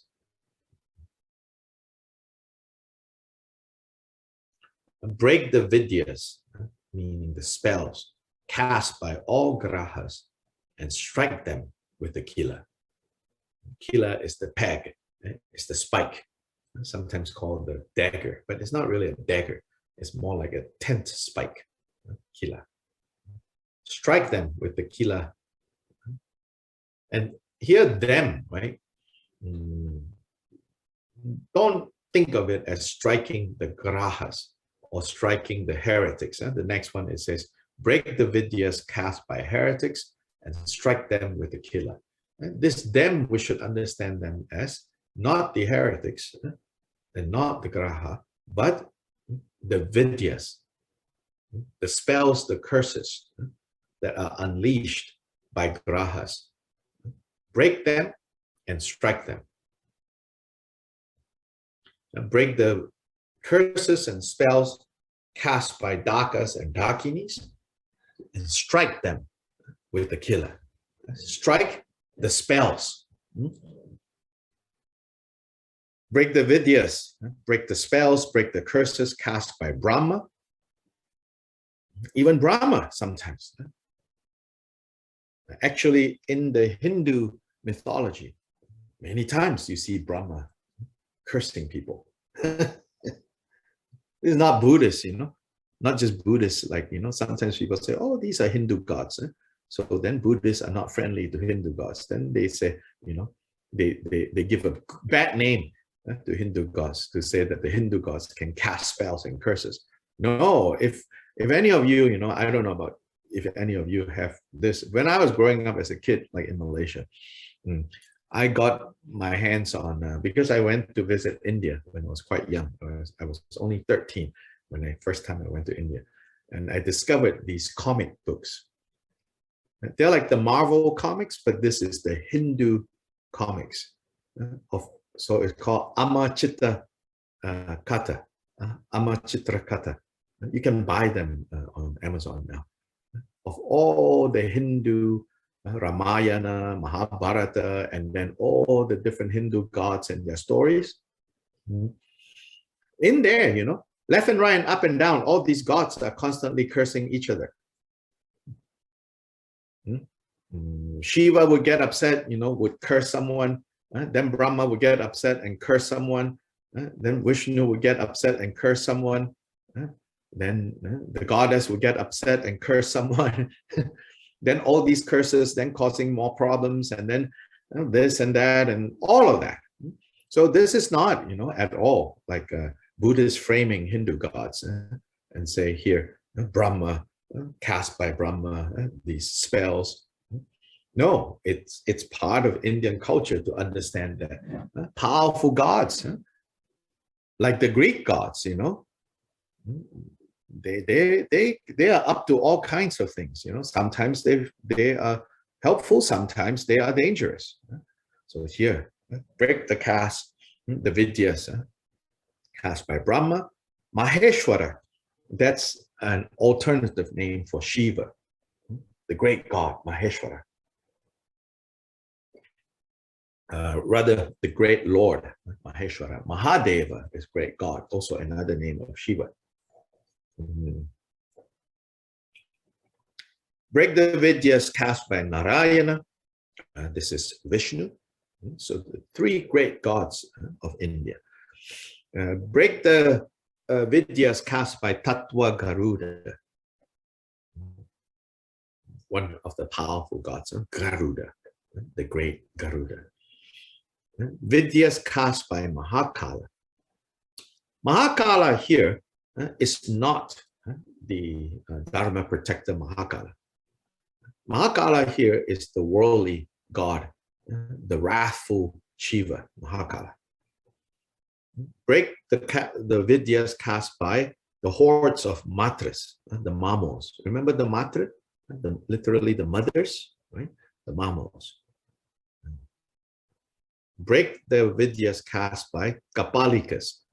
Kapalikas are in ancient India a type of holy people, a type of ascetics They are called Kapalikas because their most distinguishing sign is that their food bowl and their drinking bowl is made from kapalas, craniums, human craniums.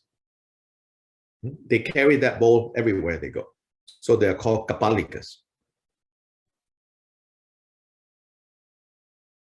So those ascetics also have power to curse. Again, not Buddhists framing Hindus, okay? It's widely accepted in Indian culture. Any holy person, because they have accumulated power, they can curse you if you upset them.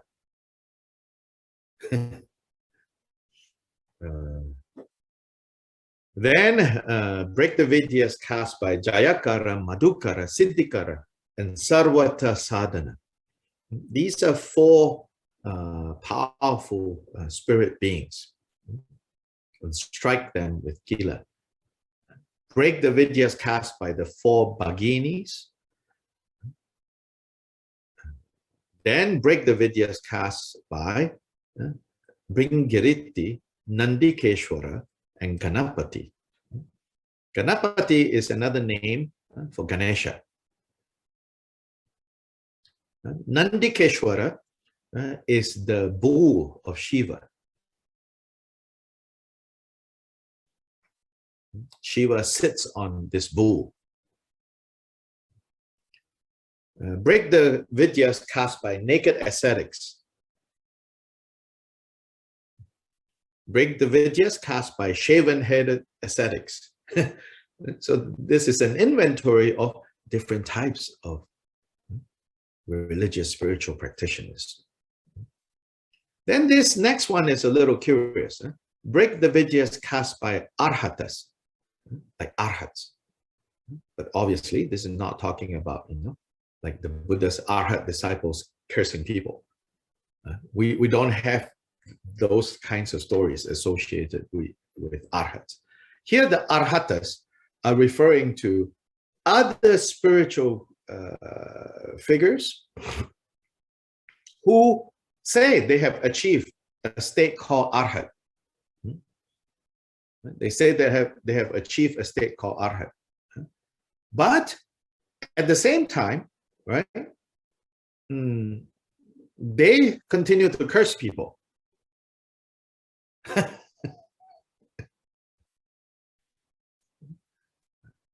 I saw some question about, are these arhatas referring to the Jains? Not to the Jains, because in the Jain tradition, the arhats don't curse people. Here is talking about those who. So they have there are these groups, ancient Indian groups that we don't know much today anymore. That to be an arhat does not exclude them from cursing people when the occasion arises.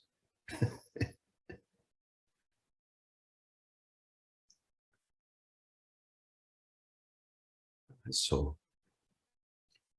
break the vidyas cast by Vitaragas, break the vidyas cast by Lokeshwara.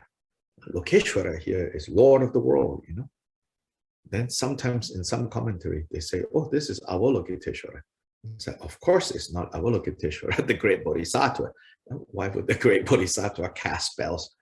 Lokeshwara, again, is the name of like a powerful god.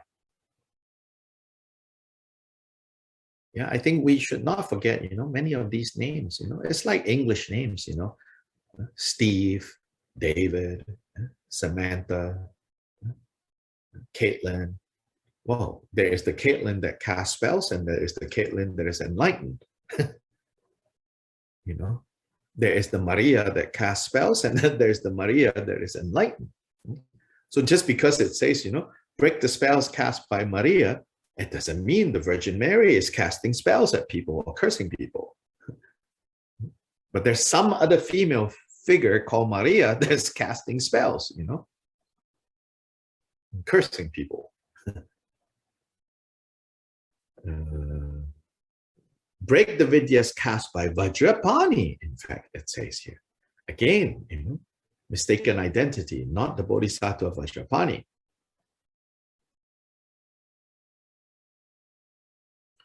Break the vidyas cast by dutas, dutis. Dutas are literally messengers. So these are some kind of messenger spirits. What do they deliver? I suppose they deliver bad news. Dutis are the female. Chetas, chetis, I don't remember who the chetas and chetis or what their characteristics are. I'm sure all-knowing, omniscient Google might turn up something if you look for it. Break the vidyas cast by the assemblies of rishis. So in ancient India, especially the rishis, which is the general word for sages. So these are the Vedic sages. Vedic sages actually famously cast spells, cast curses. Many stories in the Mahabharata, in the Ramayana, tell of how these sages cast spells and curses. Many of the problems in this great epic in the Mahayana, in the Ramayana, is the result of rishis, these Vedic sages, in a fit of anger, casting a spell. Casting a curse. So I don't know how much you all know about Mahabharata. One of the key figures in Mahabharata is one of the sons, two sons of the kings, great king, two sons, and one of the sons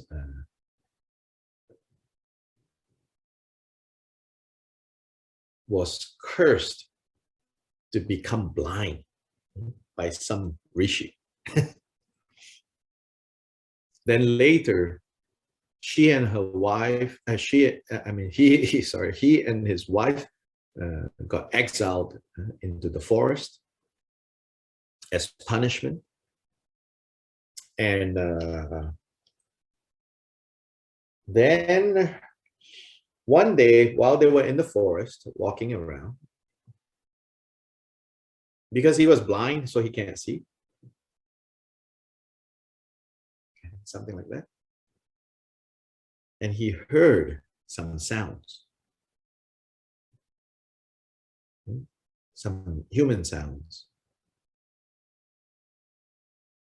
Then what he and his wife stumbled into was a sage, a rishi, making love to the rishi's wife. But he, in his mindless mouth, made a comment about how the rishi sounded so much like a woman or something like that. Some weird stuff like that. And then the rishi heard that, and cursed him and said, the next time you make love to your wife, you will drop dead. As a result of that, he stopped, right? Making love to his wife. But you have a problem here because their sons are supposed to be the main characters of the Mahabharata, the 5 Pandava brothers.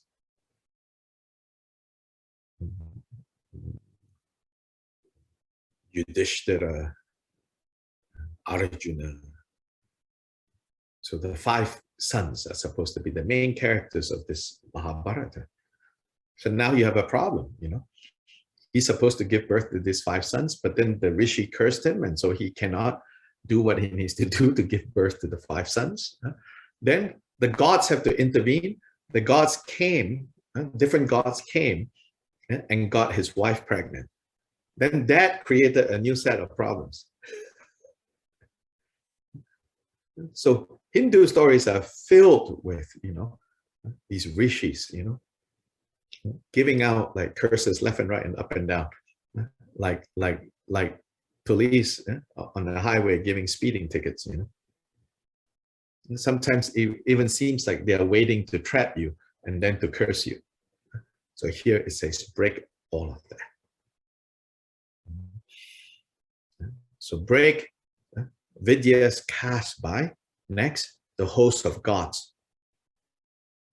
Whatever gods that might be tempted to cast spells, and when they have done, break them, strike them.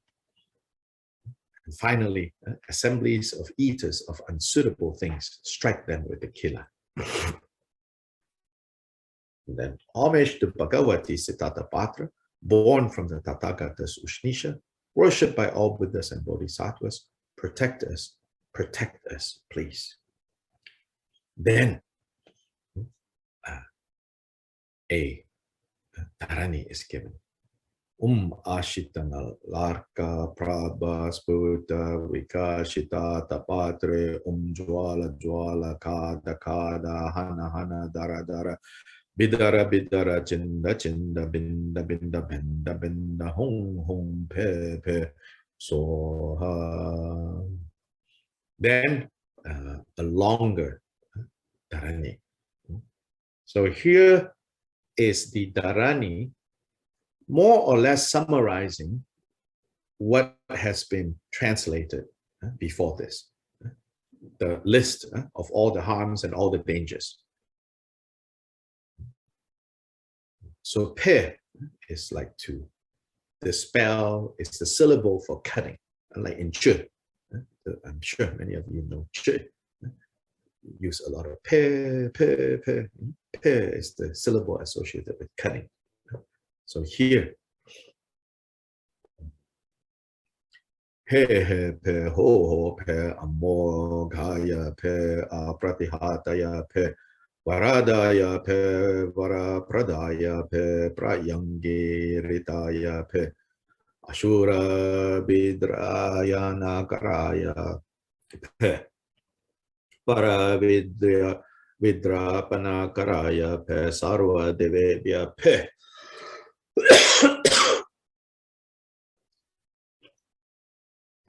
So here are sarva devebhya, bhya, sarva devebhya, all devas. Then sarva nagebhya pe, all nagas. Sarva yaksheya pe, sarva rakshakshebhya pe, sarva bhutebhya pe, sarva pretebhya pe, sarva pisachebhya pe, sarva kumbandebhya pe, sarva puttanebhya pe, sarva kattaputtanebhya pe, sarva skandebhya pe, sarva unmandebhya pe, sarva chayebhya pe, sarva pashmarebhya pe, sarva ostrakebhya pe, sarva dakinibhya pe, sarva revatibhya pe, sarva yamakebhya pe, sarva shakunibhya pe, sarva matriganebhya pe, sarva kambukaminibhya pe, sarva lambakebhya pe, sarva kattaputanebhya pe, sarva gandebhya pe, sarva gandharvebhya pe, sarva surebhya pe, sarva kinare pe, sarva garodabhya, sarva mahoragebhya pe, sarva drulikitebhya pe, sarva durpreshikitebhya pe, sarva jwarebhya pe, sarva bhayebhya pe, sarva padravebhya pe,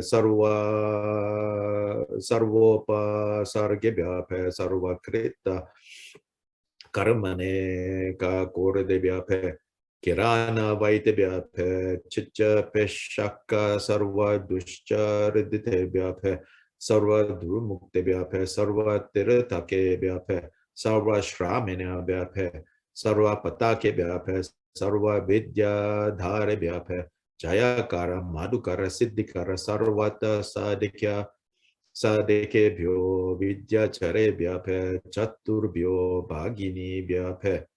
So this chaturbhyo bhagini are the 4 bhaginis mentioned in the prose section where it was translated. So this is basically the mantra section for all the parts that was translated immediately before this section.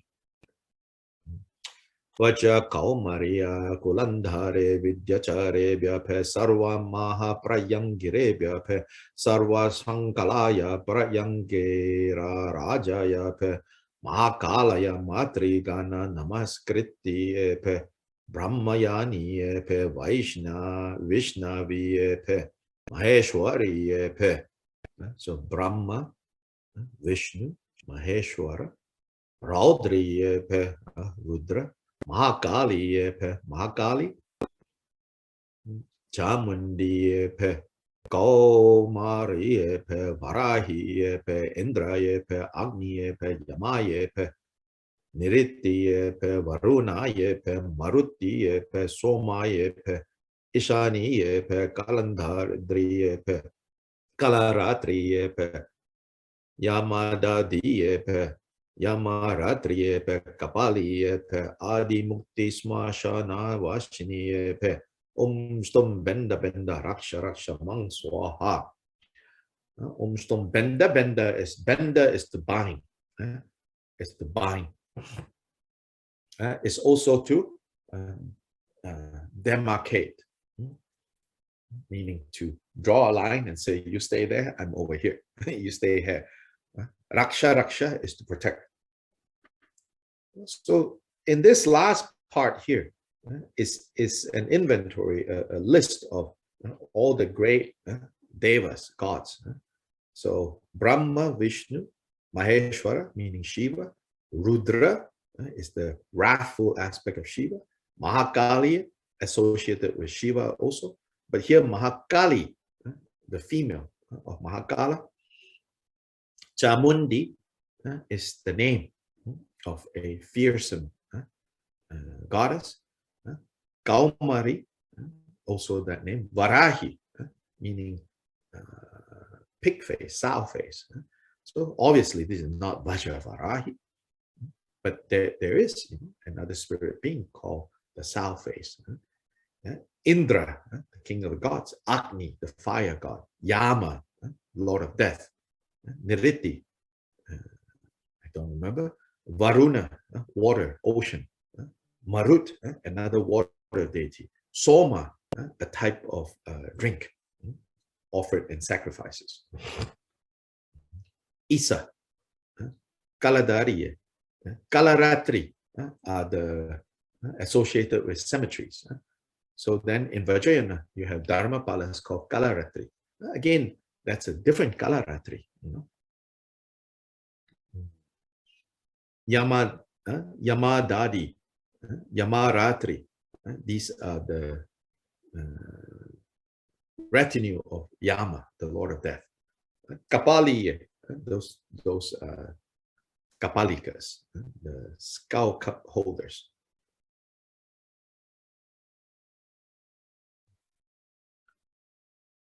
Now, this next section, impart a loving mindset to all those who are harmful and aim to do us harm.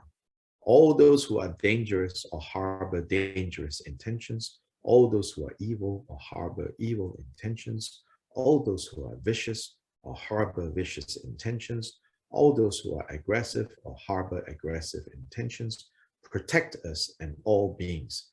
May we live 100 years, let us see 100 autumns. This phrase, some scholars have pointed out this phrase, may we live 100 years, let us see 100 autumns, is actually found first. The earliest, the oldest reference for a phrase like this is found in the Veda, the most sacred of Hindu scriptures, as a general wish, of wellness. May we live 100 years, may we see 100 autumns. So you can see for Indians, probably autumn is the most beautiful time of the year for them in their aesthetic. So they say, may we live to see 100 autumns. I think this section is sort of key to the proper cultivation of this Dharani. Impart a loving mindset. How do you break and how do you strike all these curses, all these spells, all these harm? With loving kindness. Really. Otherwise, if you don't understand this point, then you can practice the Sitatapatra Dharani as, at best, a super powerful black magic. If you think you are killing, striking, cutting, turning back, terrorizing, bullying,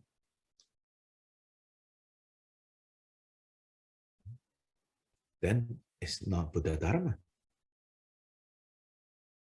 I think this is the key to understanding, the key to really building up this protection is impart a loving mindset. Yeah. No accident, that this comes to close that whole section that is very strong, actually. Very strong. When it says to strike, to break. And then it ends the section with protect us and all beings. Right? So all beings include those beings who ignorantly, under the power of the afflictive emotions, are causing harm. Protect them. Protect them from further creating negative karma, causing harm to other beings. Impart a loving mindset. Let them be suffused with loving kindness, with metta, with maitri.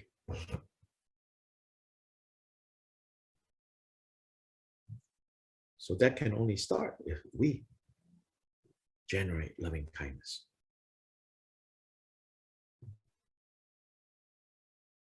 That is the best and most powerful protection. Now, then you say, well, then do I need to cultivate this? Well, maybe not. If you have no interest, if you're half-hearted in any case, then no need. But if for whatever reason you feel connected to this Dharani, then I believe it's a very special and powerful interdependence. Interdependence, not so easy for us to see the exact kind of how it fits together. But more sublime beings, Buddhas, Bodhisattvas of the various bhumis, they have more and more an ability to see how, yes, you can cultivate metta bhavana, of course. But if you also inspired to do this, to chant this Dharani and to build up, then those two work together even better and better.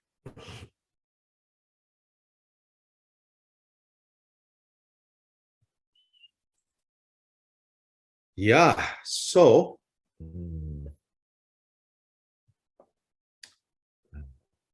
today I think we are going to stop here.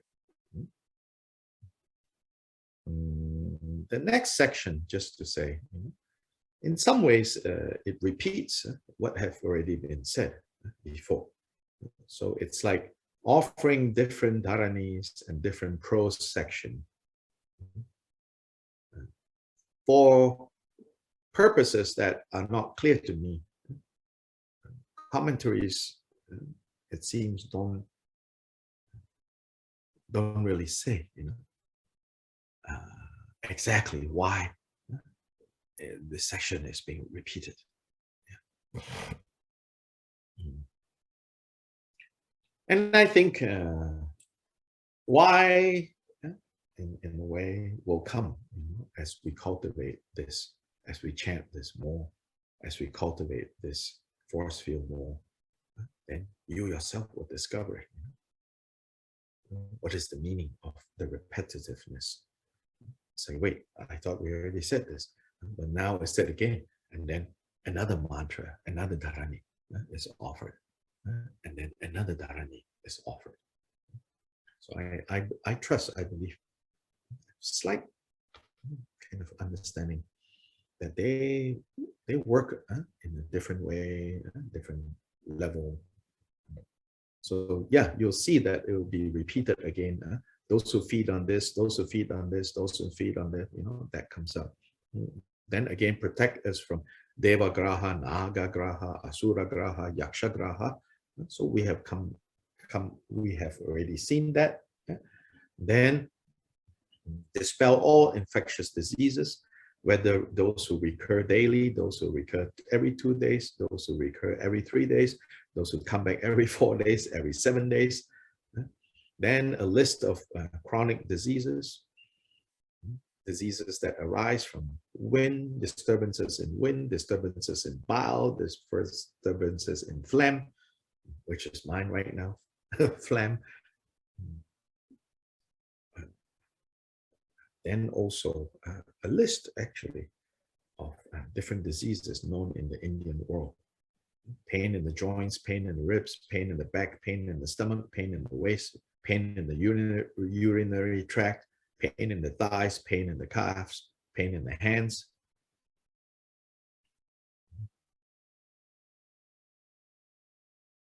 So various labor, breathing, memory loss, mental poisoning, poisoning by compound toxins, sorcery, fire, water, epidemics, maras, imprisonments, smallpox, leprosy, skin rashes, all of that also mentioned. Dangers that come from mongooses, lions, tigers, hyenas, bears, wild yaks,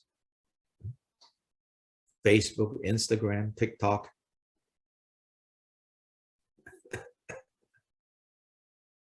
Twitter. Bind all their vidyas, bind their vitality, bind all their vidyas, bind their bonds. Then more Dharani given. Yeah, so today we will end here. My allergies are acting up very strongly, but also it's late now if you're in Asia, so we should stop here. I would like to have a third class, but I don't know when I can do that because I'm getting on the road soon, traveling, and so my schedule is a little up and down. But please stay tuned, if you're interested in the third class. I think the third class will just be, at least we go through together the rest of this, even though it's repetitive. But there's some new material, like the section on like various physical ailments and diseases and problems, which I don't have much to say. I don't know much about those diseases, but there are some interesting sections in there, like with the Dharani and the uses of this. Later it will say, if you write this down, if you carry a copy of this Dharani, it will have this benefit, that benefit. If you make it into flags and hang them up, let the winds blow on them, they have this benefit, that benefit. So we can look at that and talk about how people have done this, giving you some examples. Good.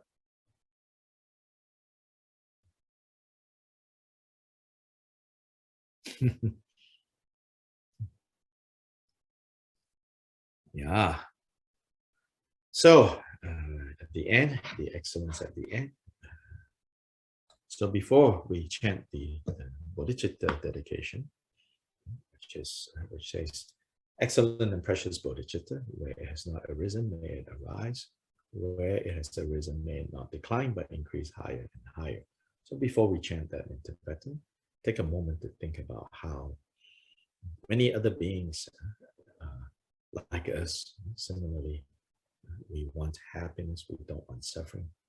And all of us are searching up and down, left and right, here and there, how to achieve freedom from suffering and obtaining happiness. Actually, from the most saintly, holy person that you can think of, think of what they do, to the most terrible person that you can think of, and everyone in between. They're all motivated by the same thing, wanting happiness and not wanting suffering. But the difference that separates all of us into all different types, different groups, is those who know what are the true causes of happiness and therefore pursue them, and what those who know the true causes and suffering and therefore avoid them. The clearer we know that, then the closer we are to reaching this universal equal desire, which is to be free from suffering and to have happiness. So if today, if you feel that what you have done in the last couple of hours have given you causes of happiness, think of this merit and dedicate this merit to all those who are searching and not finding these true causes of happiness, searching and not understanding what are the true causes of suffering. And even though they want happiness, they continue to create suffering, the causes of suffering. So we dedicate any and all merit that has arisen from participating in this learning about Sitatapatra to the happiness of all beings, and finally to the happy liberation of all beings from confused existence.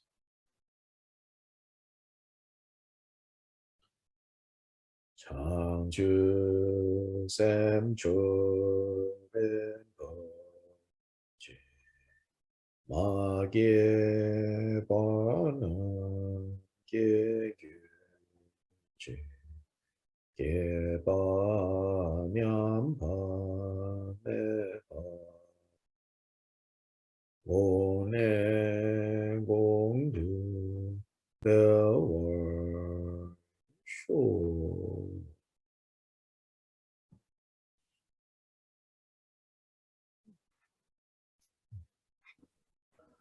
Thank you. Bye-bye, everyone. Bye for now. Gracias, Dr. Lai. Gracias. Gracias. Thank you, Dr. Lai. Gracias. Hasta mañana. Gracias. Hasta mañana. Thank you, Dr. Lai. Tomorrow, Bye. mañana. Mañana. There is the Bodhicitta vow by Punjan Rinpoche, starting at 8 o'clock Western New York time. So if you want to renew your Bodhicitta vow tomorrow,